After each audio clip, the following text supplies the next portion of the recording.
Our journey begins in the unlikeliest of places. 19th century St. Petersburg. At the entrance to St. Isaac's Cathedral. The city cold, the early morning mists dissipating with the approach of the sun, and our boots caked in mud. The year is 1860, and while St. Petersburg stands regal and proud, its inhabitants are nowhere to be found. It is quiet, too quiet.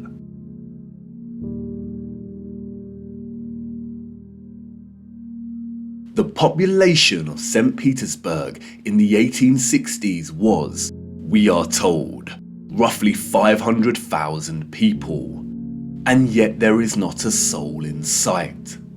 Where is everybody?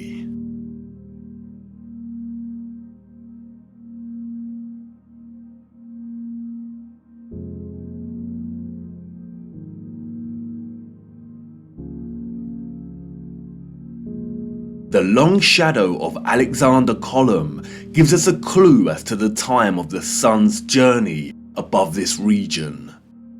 Long shadows only occur during morning or evening. It must be morning, but it appears that no one has surfaced yet. If we travel 400 miles across to Moscow, we see the same thing. Empty, quiet streets. In 1860, Moscow shared a similar population with St. Petersburg, roughly 500,000 citizens. But again, where is everybody?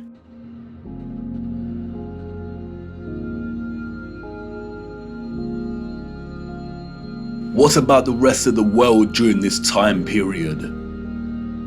Edinburgh, Scotland, 1840s.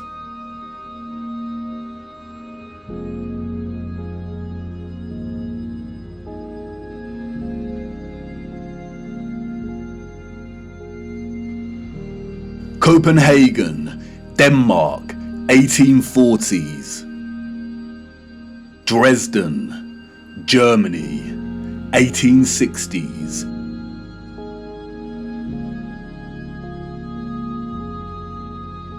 Rio in Brazil, 1860s. Toronto, Canada, 1860s.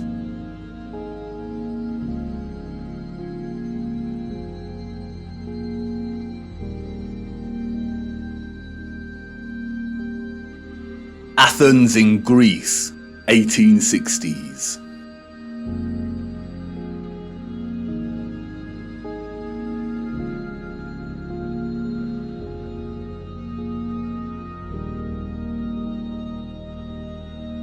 And then London, finally, people.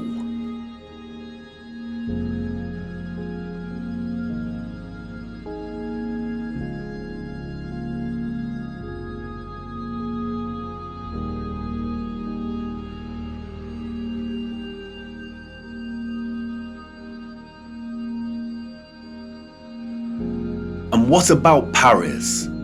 People, life.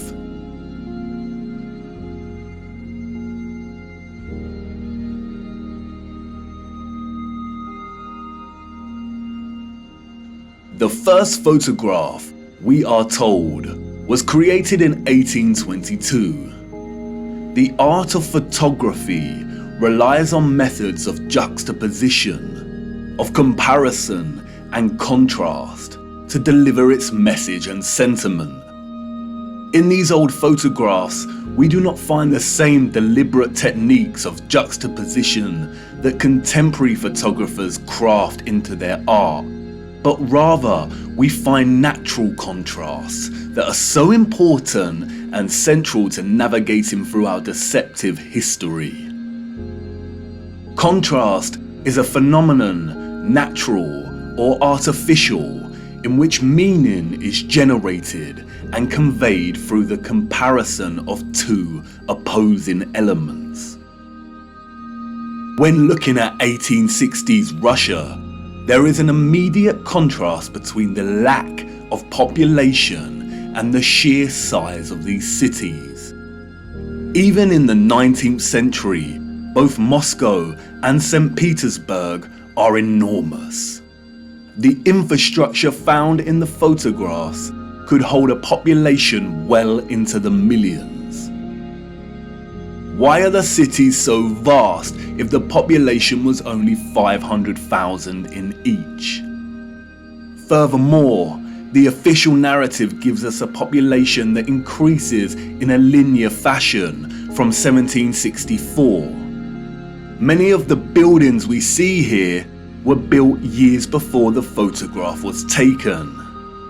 Did the Russians just plan well in advance? But it's when the population is introduced into these photographs that a new contrast emerges that is staggering.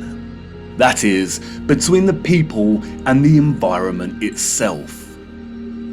It may be the reduced population numbers, or it may be the monochromatic starkness of the black and white images, but they present to us something that we've lived amongst our entire lives and never paid any mind to. That is, the enormity and impossibility of the architecture.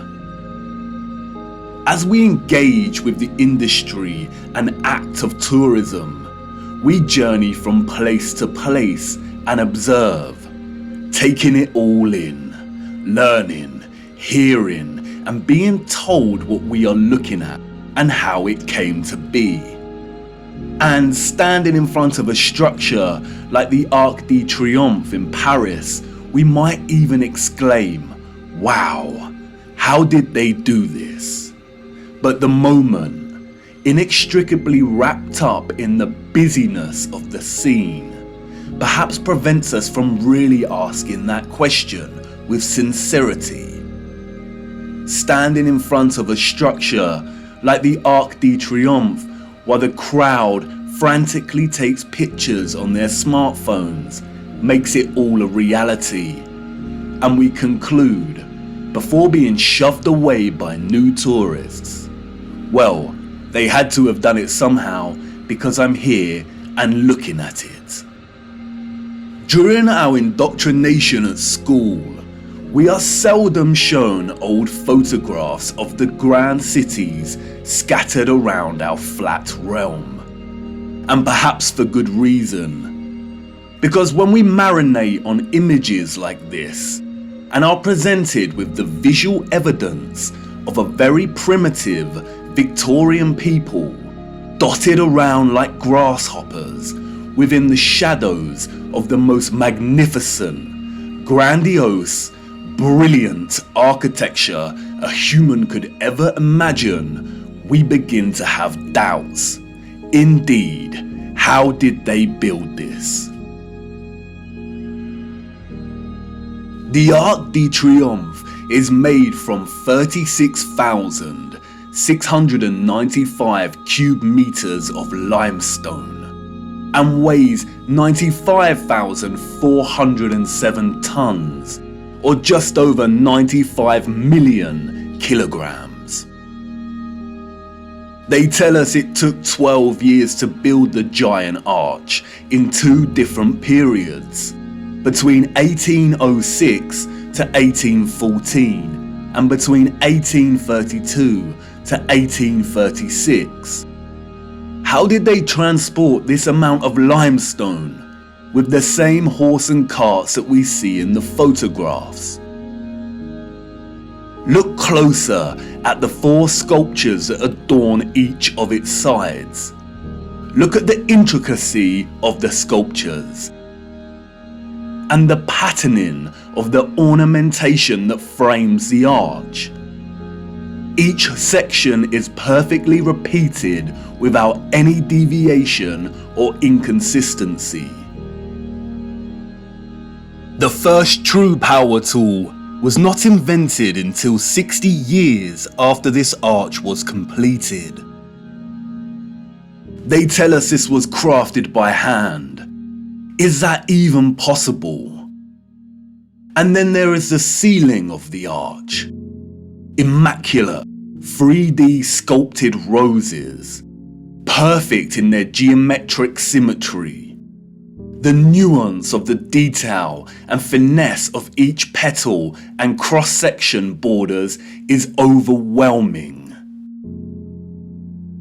Look at the rest of Paris during this time. Again, a plethora of unbelievable, gigantic and magnificent structures. The city's infrastructure glorious, and the people and their means of transport primitive, unsophisticated, and seeming not at all developed to the point of producing a city like this. The roads are improperly paved and uneven. They are dirty and muddy. We also see buildings during this period in which the architecture aligns with the inhabitants. Buildings of misshapen proportions, less developed and refined, charming in their own way, but coarse in their use of wood and plaster. This is exactly the type of architecture we expect of a generation of horse and cart. A generation ignorant to the discoveries in technology that would follow in the years to come. Furthermore, at the time of this photograph, the arch is roughly 40 years old since its completion. Yet can you see how worn some of the parts of the structure are? We see weathering on the stone that suggests the arch is much older. As we approach the late 19th century, we see that the people of Moscow have finally decided to leave their homes and venture out into the streets. The infamous Red Square, now bustling with life. St. Basil's Cathedral and the Spasskaya Tower dominate the frame of the square. The construction of St. Basil's Cathedral began in 1555 and was completed in 1561, a mere 6 years.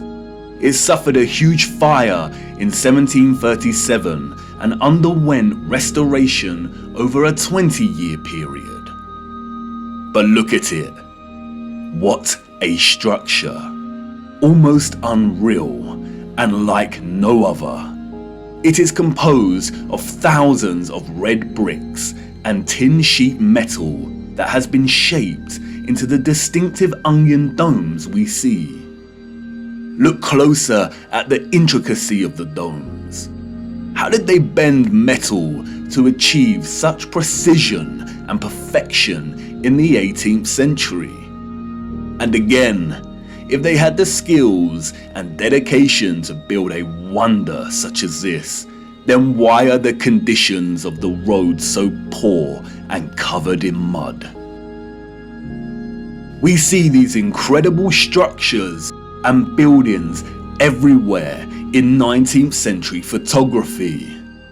We have the wondrous Crystal Palace of London, a monstrous structure with the greatest area of glass ever seen in a building, and all constructed before England had automatic glass manufacturing.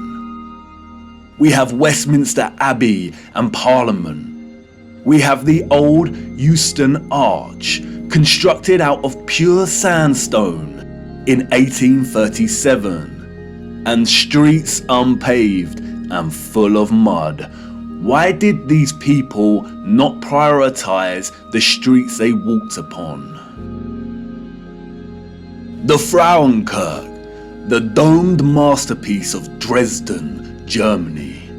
Its intricate and opulent splendor in direct contrast with the beat-up wagons and horse-pulled carts of the people below, a people dependent on the bare necessities, a people completely dwarfed by its size and majesty. The Library of Parliament in Ottawa, Canada, built over a period of 17 years. The first major settlers arrived in 1800, and at the time of construction, the city's population was under 20,000. Would a grand, glorious library really be a priority for settlers? Why does the building look like it's been cropped out of Europe and pasted into Canada? Even at the turn of the century, 40 years before Bosch economized the power tool, we have the old Penn Station in New York. Look at the size of this. Completely mind-blowing proportions. As we can see here in the photograph, each octagonal, sculpted pattern on the arched dome ceiling is larger than one individual human. Look at the gigantic columns and detailed acanthus leaves decorating the tops of each pillar. They tell us this station took 6 years to build. 6 whole years. Yeah, right. Why are we so gullible? Even without access to modern power tools, printable construction pieces, and crane technology, we could not reproduce this today. And more importantly, we don't reproduce this type of architecture today. The official liars of our world have an umbrella term for this type of architecture that we see in North America. They call it historism. Historism is a term coined to describe a style of architecture that is revival in nature, or in other words, copies the style of another period in time. The grand arches and buildings with giant columns we see are built in the classical or Greco-Roman style, and the cathedrals are built in the Renaissance and Gothic styles of medieval Europe. Components of these particular styles of architecture feature large spires, arched windows, towers, turrets, domes, arcaded arches, sculptures, enormous doors, circular geometric windows, columns, clock faces, and bell towers. Traces of this impossible architecture are literally found everywhere, in every city, and across our world today.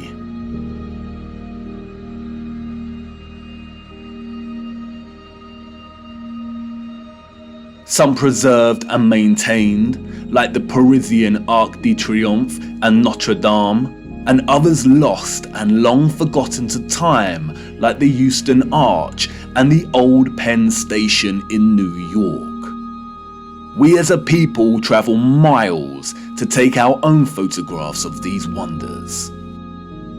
But the photographers of the 19th century gift us with something they would never have expected to give a future generation: perspective. We see a primitive people against a backdrop of clearly advanced architectural infrastructure. The official historians of the world tell us tales of Darwinian evolution and progression between time periods. The people that came after were always more advanced in their ways, refining and redefining the methods of the generation that came before. If the height of innovation and industry during the 19th century was still the horse and cart as a means of travel, then, as these photographs tell us, this style of architecture was just as impossible for those living in the centuries before it. Anyone with a predisposition for thinking and questioning can immediately sense when looking at these photographs that something is rotten in Denmark, that something is off with the mainstream historical narrative, that something is not adding up. In a panoramic image of San Francisco in 1877, we see a collage of historicist architecture. We see columns adorning the entrances to very regal buildings that stand out like sore thumbs from some of the timber shacks surrounding it. We see Gothic spires and towers in the distance. We see domed cathedrals and buildings. We also see just how sprawling and huge the city has become. In 1846, there were under 500 Mormon settlers living on the area of land in which we now call San Francisco. It was frontier land and ready for the taking. Between 1848 and 1849, with the start of the California Gold Rush, the population increased from 1,000 people to 25,000 people. 28 years later, this panorama was taken. The population at this time, we are told, was getting close to 200,000. Who in their right mind would believe this story? Does this look like a city of 200,000 people? Without any modern technology, power tools, automatic manufacturing, electric motors. A people in a strange, unfounded land, just making their mark. Do we really believe that a burgeoning people built this entire city in just 30 years? And again, such quietness, such stillness. This is a photograph of an empty city. Where are all the people? The shadow of the post here tells us that it is not the early hours of the morning. Short shadows only appear toward midday. A city of this scale at noon should be bustling with life. But there is not a single person in the shot of this panorama. The only life we see is that of a horse without any master in sight. It seems highly unlikely that all the people were told to stay indoors because a cityscape photo shoot was taking place. And this silent scene becomes all the more eerie when we consider that there is intention behind the lens. Someone was there, standing at a vantage point and taking this photograph. But who? And for what? And what are the chances that in the 19th century, during similar decades, we see deserted Russian, European, and North American cities photographed like this?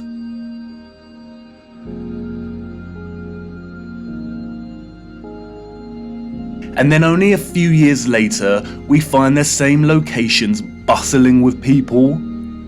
A people clearly incapable of building the architecture found in these cities. And what to do with these photographs? If we accept the narrative and these strange anomalies, then we stop here and get back to our busy lives. But the narrative we've received is not the truth. And we shouldn't accept any narrative, no matter how official and certified it is, unless it makes sense. The people we see in these photographs and their early ancestors could not have built the magnificent architecture we see. It is an impossibility. Come on, jump in. We must venture further into these cities and look a little closer. There must be some clues waiting to be uncovered that helps us understand why these cities are empty. Wait, what's that you say? You want to wipe the mud from your boots first? Do not bother, it's a waste of time. Come on, jump in and let's go. For it is the mud that offers us some small clues as to what could have occurred During this time period,